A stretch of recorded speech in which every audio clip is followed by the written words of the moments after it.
Polytechnic.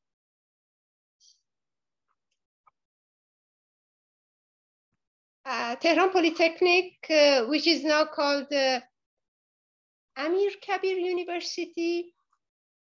But before the 1979 revolution, it was called the Tehran Polytechnic Faculty. We were both students at that place briefly before the revolution. And because of this situation, I should mention that we were both dropouts. We were never able to finish our education at Tehran Polytechnic. But we were both activists. Many of the issues that we're talking here, we were present. We witnessed many of these issues in Iran as the presentation is going on. And also, when we arrived in Canada in 1983, we realized that some media is needed. Me, Behzad, along with numerous other refugees. So for 26 years, there was a community radio in Vancouver named Radio Pajwak. Pajwak means echo. And we would give information about ongoing movement in Iran, also about women's rights, about the rights of LGBTQ. So this is sort of the background of both of us. And we both worked on this presentation. But today, Behzad will be talking about the issue. So with your permission, we're going to start the presentation. And after the end, please feel free to give comments for making this presentation better, or if you have questions. Behzad, please go ahead. Thank you. Thank you. I want to add something to just understand what was happening in 1979 and before the revolution. Yossi, before I met him in 1977, was sentenced to 10 years in prison for simply printing some pamphlet. So that was during the Shah. Many of people, they don't realize how brutal that regime was. And sometimes they think people just decide to come and revolt. But if you ask people like Yossi, that with her sister, they were just arrested for printing some pamphlet and sentenced to 10 years. So fortunately, they were released. And then I met her because nothing would have scared people, even prison at that time. As soon as they come out of the prison, they start again, and so on and so forth. So revolution that started in 1979, it was defeated. However, it never died. This revolution continued during the last 44 years and restart in 2022. What has caused the revolution in 1979? It's very important to understand that in 1975, the price of oil in Iran increased from $7 to $28. Suddenly, a big chunk of money entered to the economy. That created a big boom.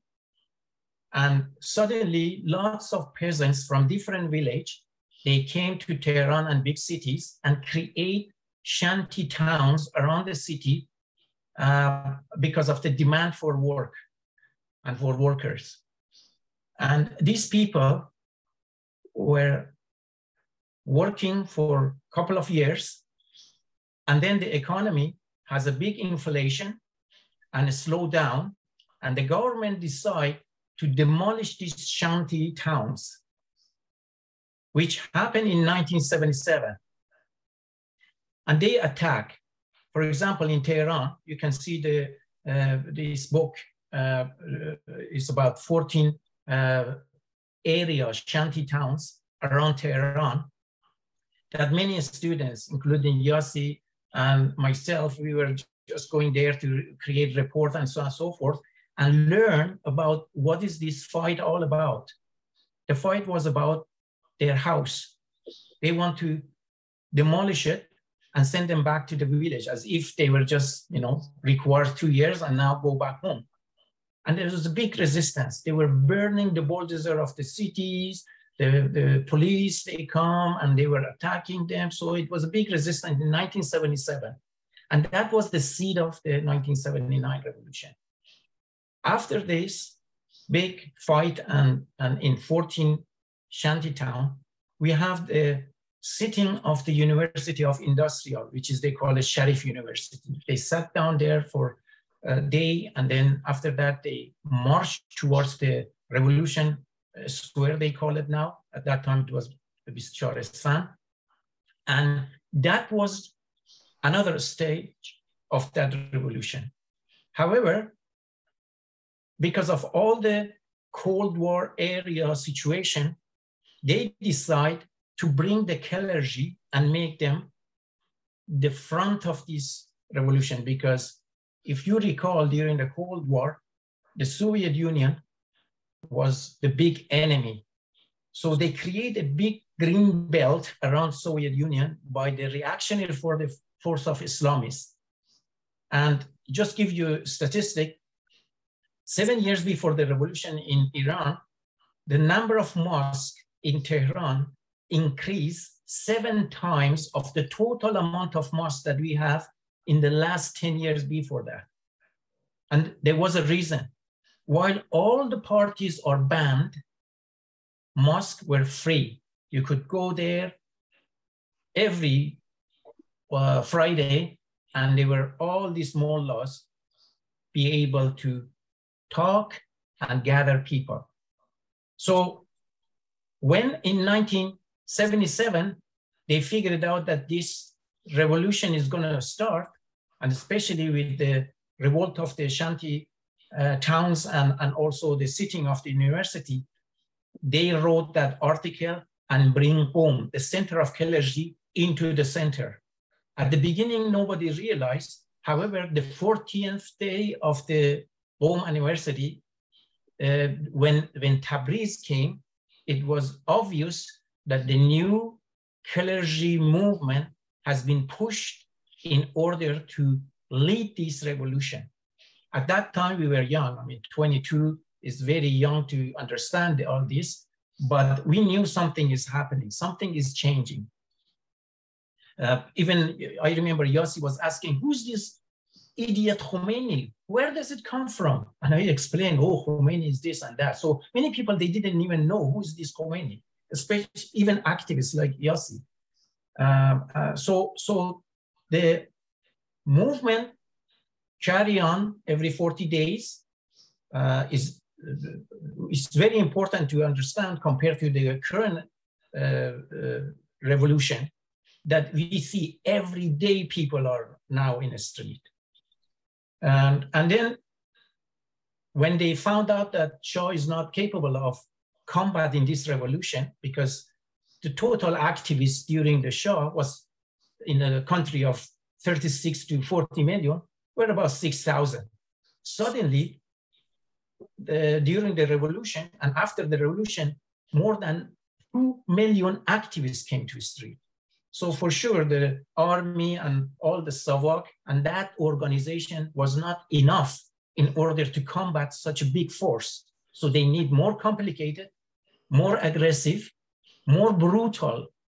And they went to the graveyard and pick up this clergy from 1400 years ago, because that was suitable for combating such a big revolution.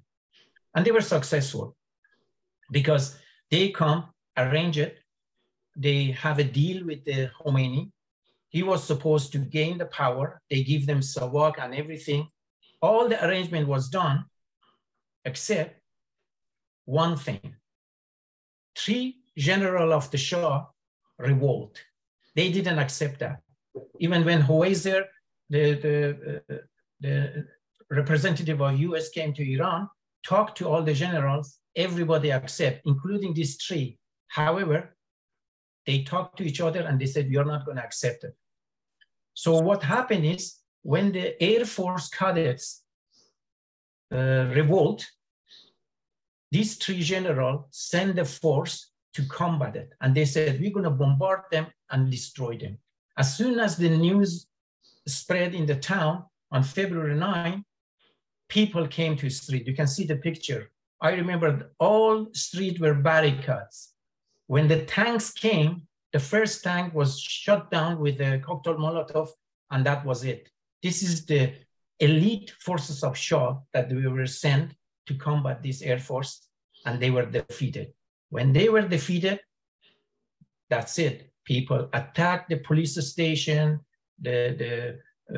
all the other station, and that's it. Within 3 days, the whole plan that transferring power to Khomeini, which was with all the cabinet, shadow cabinet was arranged, was all puffed to the sky, and people destroyed that plan. What happened is the army, which was supposed to be used, it was dismantled by people. The police, SAWAK, everything was dismantled. It took the Islamic regime, the new regime, 2 years to reestablish these organs and make it more complicated and back and combat this revolution. But during that 2 years, people just spread the revolution and try to establish it with all the knowledge that they have. So regime immediately came, announced referendum. All the leftist group deny and encourage people, do not attend this referendum. Finally, they come up with all this fake statement of 98%, which was all baloney because they cheated. Because I remember we were in the street asking people, don't vote, don't vote. This is a fake referendum. However, they build up that 98% voted for us. And then at the same time, they announced all the workers that they were on a strike, okay, go back home. At that time, I was representing a factory worker, 1,700. They came to the factory and they said, go back home. And I said, how these workers are going to eat? Are you going to feed them? And that was it. For them, it was done. They are in power. Now everybody go home. But people, they did not go home. The first sign of resistance happened by women. It's very important. March 8, 1979, just 3 weeks after these thugs gained the power, women came to the street against the hijab. Khomeini ordered that all women should wear hijab.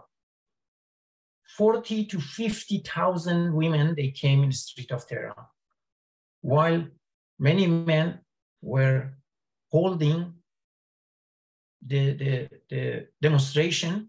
They were marching in the street, and their slogan was, the rights of women is not Western, is not Eastern, it's universal. It's very important slogan. It didn't have the name of Iran. And then the regime plan was, if they impose their flag of Islamists, which is the hijab, on women, and they surrender the women, then they can submit the whole society to themselves.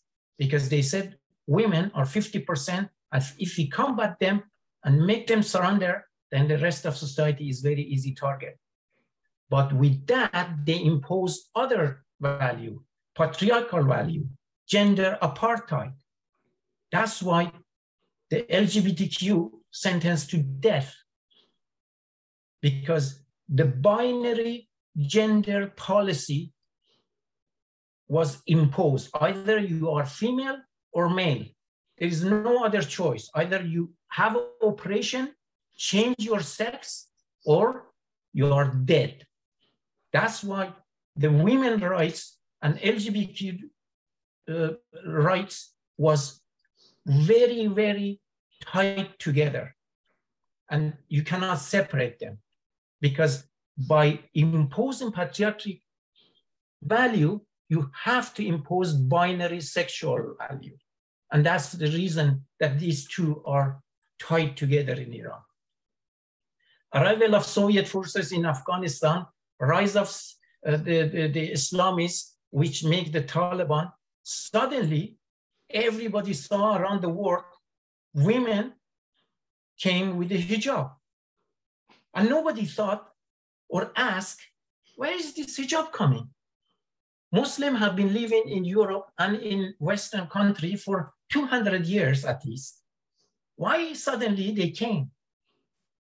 What they didn't realize that this is not a headscarf. This is hijab. This is a flag of Islamist movement. They want to put this on the heads of women and say, these women are surrounded to our law. The whole society should surround it to us. And then the second attack, they attacked Kurdistan. In 1979, they bombarded Kurdistan. Sanandaj was the city that they bombarded. And immediately in Sanandaj, the leftist and People's Council was organized. And that was the start of popularity of Komele. Komele, from very small organization, suddenly grew to a big organization in Kurdistan. Then Islamic regime, knowing that they need to buy time, start Islamic cultural revolution. They attack universities in 6 major cities. They closed the universities for 2 whole years, killed in that attack 37 students. 16,000 students were expelled from university. Remember, at that time, it was a big number. Maybe 50% of the students were purged. 7,500 staff of university were all dismissed. And then they get the control of the university, which was the big base for the resistance against these Islamics. After that, they attacked the newspaper, they attacked offices of different parties and get the embassy. And the most important, they provoke Iraq to attack Iran. That was a well planned. The same plan that they did in Syria. They are very complicated.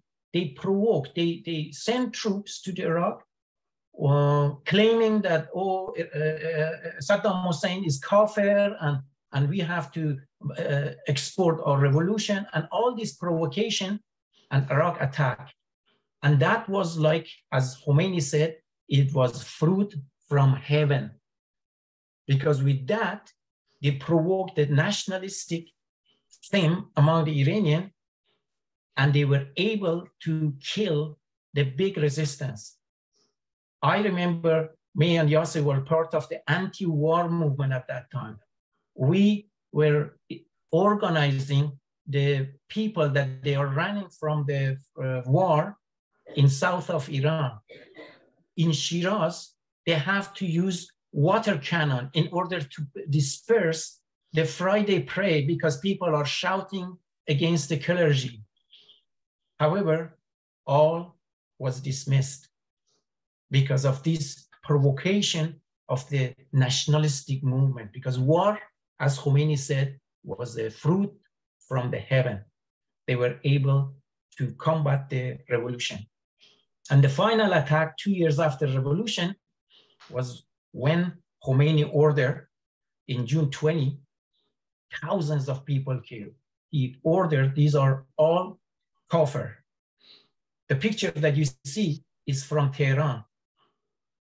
June 20th, demonstration in Tehran. Close to 300,000 people, they came to the street of Tehran. This is in front of Lalezar. They put automatic gun in Khayyam Square, just after Lalezar. And they were shooting straight into the crowd.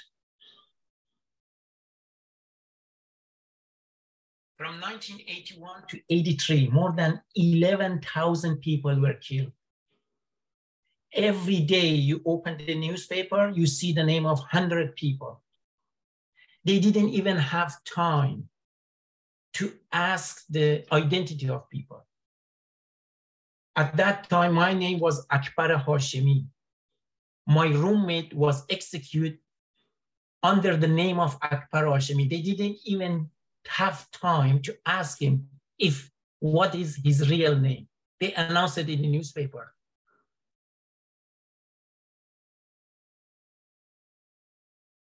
And then they were able to push every force of opposition to Kurdistan. There wasn't anywhere else to go.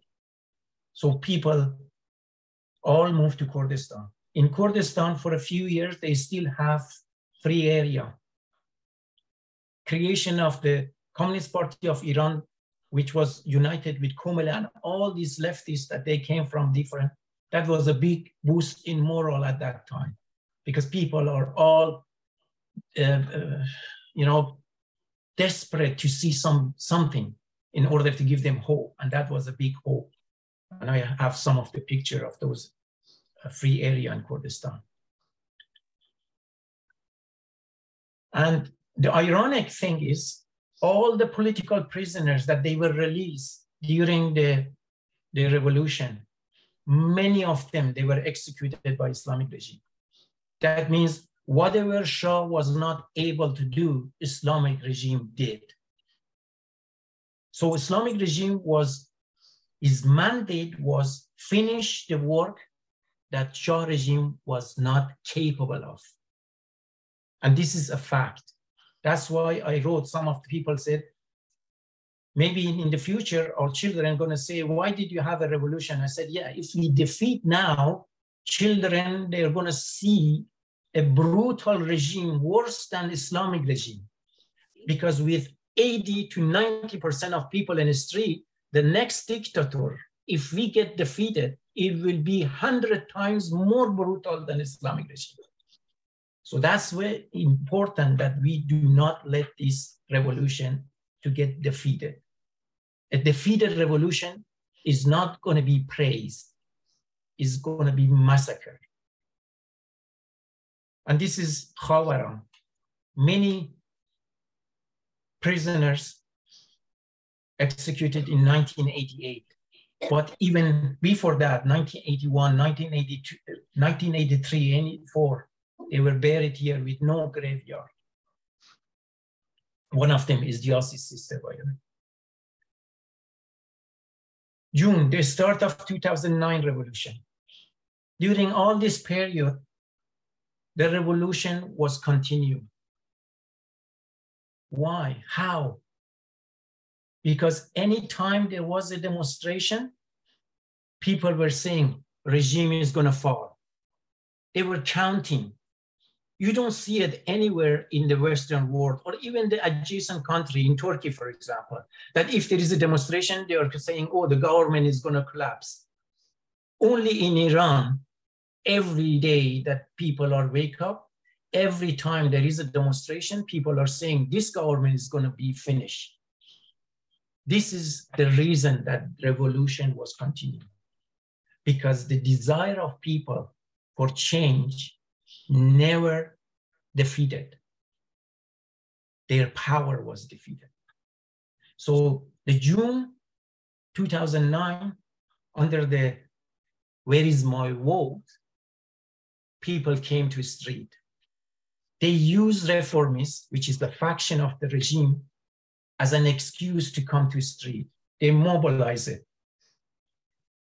Ahmadinejad was elected by Khamenei, and people all went and supported reformists in order to use an excuse to come.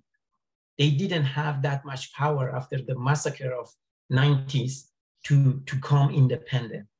So they have to rely. So the slogans were freedom, where is my vote, and many more. But within 10 days, everything changed. Regime start attacking, people make the slogan radical. Suddenly, where is my vote changed to death to dictator, death to Khomeini, down with regime.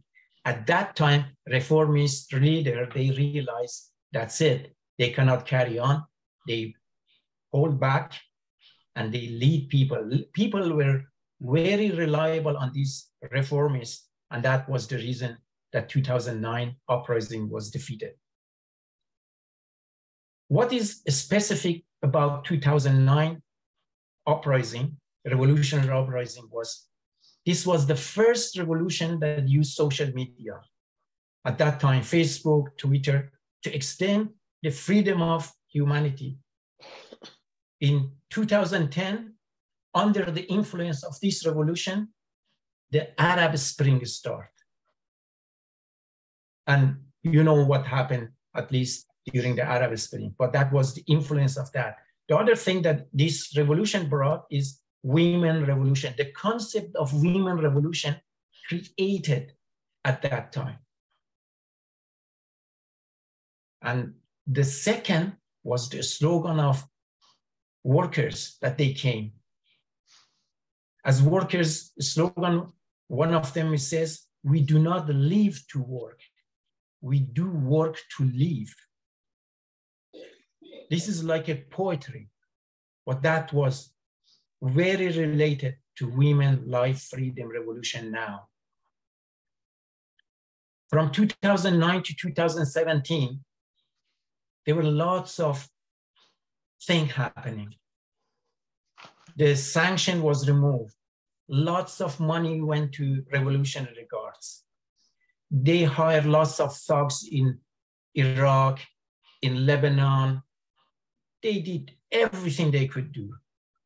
However, the fight between these mafia, Islamic mafia, started in December 28 in Mashhad. And it was the best opportunity for people. Suddenly, it's like a spark. In 140 cities, people came up.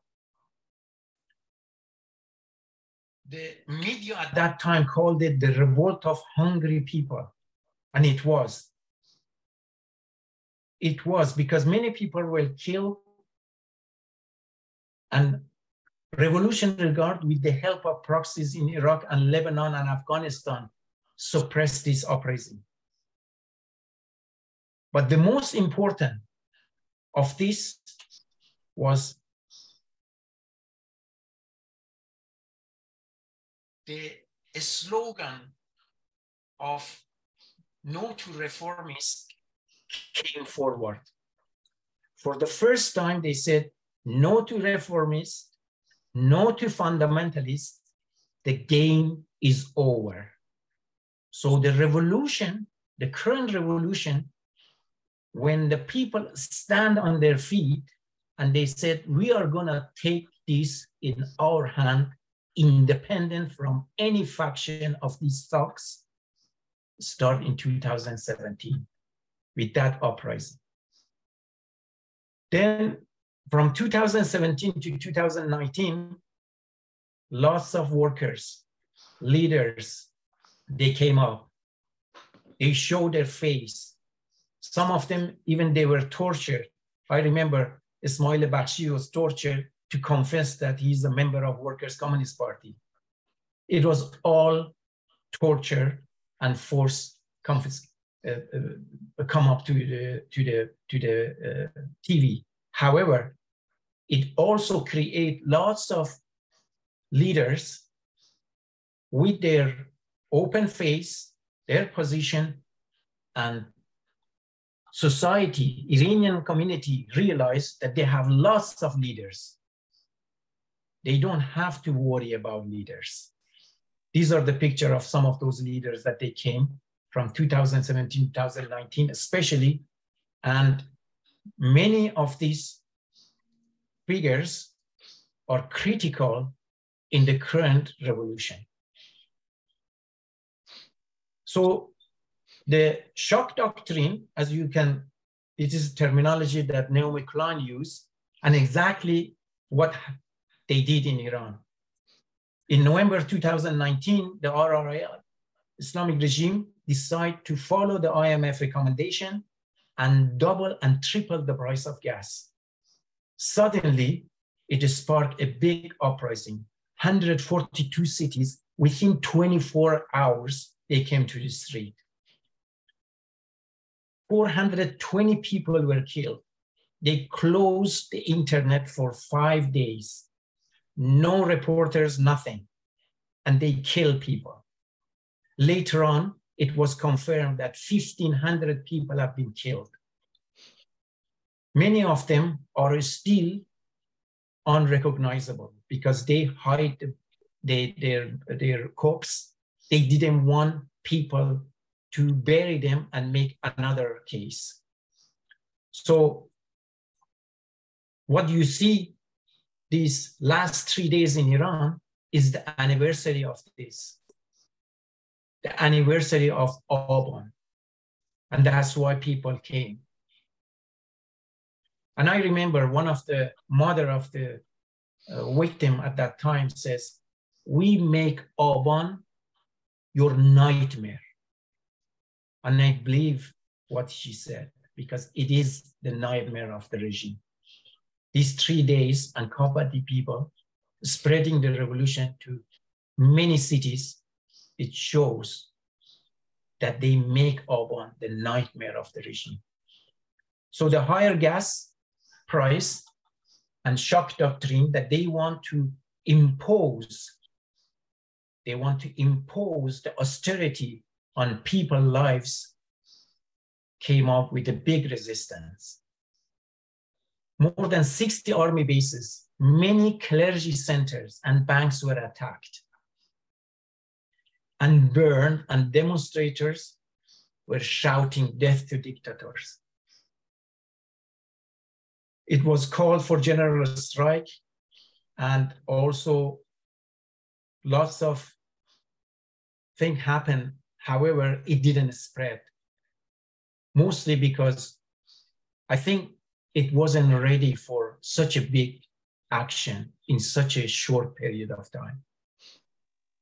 So the revolution continued. It came up as a spark in 2022, September 13, when Mahsa Amini, a 22-year-old Kurdish woman, was killed she was from Sarkis. She was killed by morality police. Yes, morality police. Because Islamic regime consider a woman and hijab as a symbol of modesty. That means if a woman does not wear hijab, in a plain word, she is a whore. That's what they said. She's immodest. Many people in Canada, they don't understand the value of these words. And they said, oh, hijab is the symbol of modesty. You know what this means? That means a woman without hijab is a whore. That's why they need a morality police to make sure that they guard the moral of the society. So this morality police, after killing this, it sparked a revolution. A revolution which at the graveyard, people shouted, women, life, freedom. Women, life, freedom is the continuation of the picture at the bottom. That's the demonstration of March 8, 1979, which they shouted, we didn't revolt to go backward. That was one of the slogans. ما انقلاب نکردیم تا به عقب برگردیم. Another slogan of March 8, 1979, women's life, women's right is not Eastern, is not Western, it's universal. What is common between these two slogans, women, life, freedom, and women's right is not Eastern, is not Western, but universal? It doesn't have a name of a country. Any person, any decent person in the world can take this and consider it as its own slogan. And this is why the Women Life Revolution, Women Life Freedom Revolution is continuation of what women started just 3 weeks after the revolution on March 8, 1979. And you can see the same face that you see now in the street. At that time they come. And that's the picture. So Women's Life Freedom Revolution continues. In the last 60-something days, this revolution has gone 100 times more powerful than the revolution in 1979. If in 1979, every 40 days requires in order to people to come in different cities, now every day you see people on the street. Every week there is a new stage and new waves of people joining the revolution. So I can tell you, based on my observation, this revolution is going to be much more stronger than 1979. It will be much more radical than the French Revolution. It's going to change the whole face of the world. Not LGBTQ movement, not women's movement, not environmentalist movement, not working class movement. It's not going to be the same after this revolution. It's all going to be way forward. And it didn't start like as a spark. In the last 3 years, women, they came with their hijab attached to the piece of wood and stand at the corner of intersection as a sign of protest. They mobilized the society. They mobilized the 99% against the 1% Islamic mafia. Then when they collect, when they unite this 99%, start burning their hijab. That's why you probably do not see it in the last 200 years, a women revolution. You have seen suffragette movement. You have seen women's movement. You have seen anti-apartheid movement. You have not seen women revolution. I think this is going to be the first women revolution. So it's very important to notice their tactic, the way that they come to the street, and especially the force of this revolution.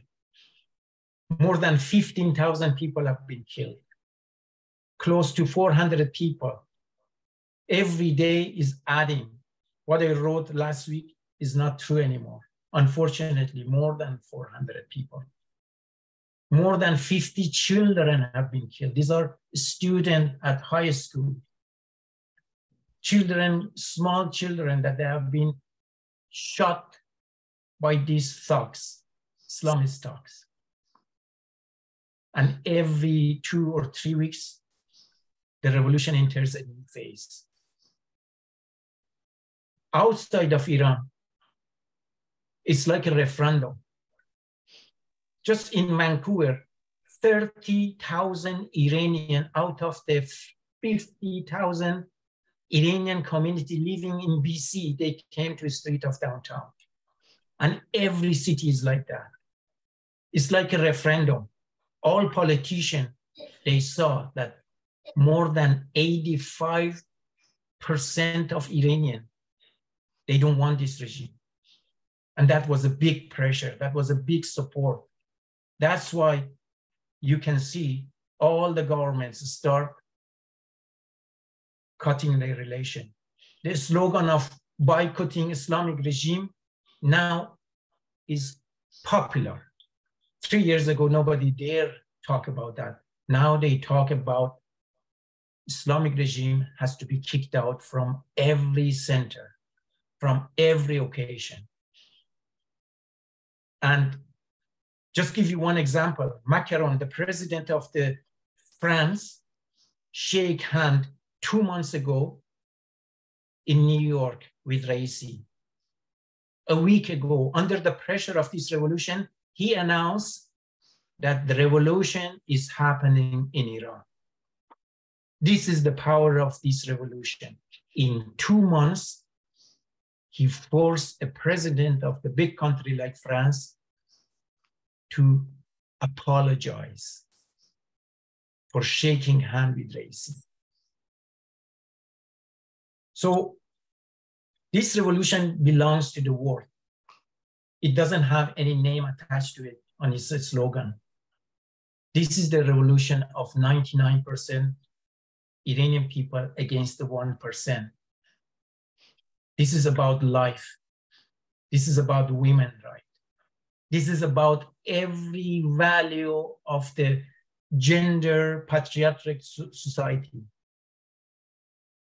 So that's why every movement, even the song that Baraye that was sung by this revolution is about environment. It's about defending right of animals. It's about everything that we make us as a civil society nowadays. It is in that song. So with that, I show you the picture. Even during this revolution, many reactionary forces, they try to manipulate. They try to use excuse that, oh, we are in the morning, we should not dance, we should not this. They want to impose and interfere with the private life of people. And then revolution came with the kissing scene to tell these people, enough, we don't want moral police anymore. Go change yourself. So this revolution is going to change the value as well. A few weeks ago, a woman came with a bare breast protest, and lots of these reactionary forces in the Iranian community, oh, this is not about this, this is not. Yes, it is. It's about nobody control the body of women. They don't want moral police. However, 44 years of a dark force like clergy and Islamists create some value in the society. And this revolution, in its short period, has to demolish this, has to destroy it, and it's a very big task. So in the last statement, this revolution belongs to the world. It belongs to you. Step in, support it, take it for yourself. This is going to move the humanity way forward if it succeeds. And that's why it needs your support. Thank you. Thank you very much, Behzad, and thank you everybody for being here. So with this, we just want to encourage all of you, if you have any comments or any feedback, any question, please kindly raise your hand, and the moderators will let you speak. Go ahead. And also remember that you can have this presentation, present it yourself, be the voice of people in Iran, and just spread their ideas around the world. Thank you very much. So we're just looking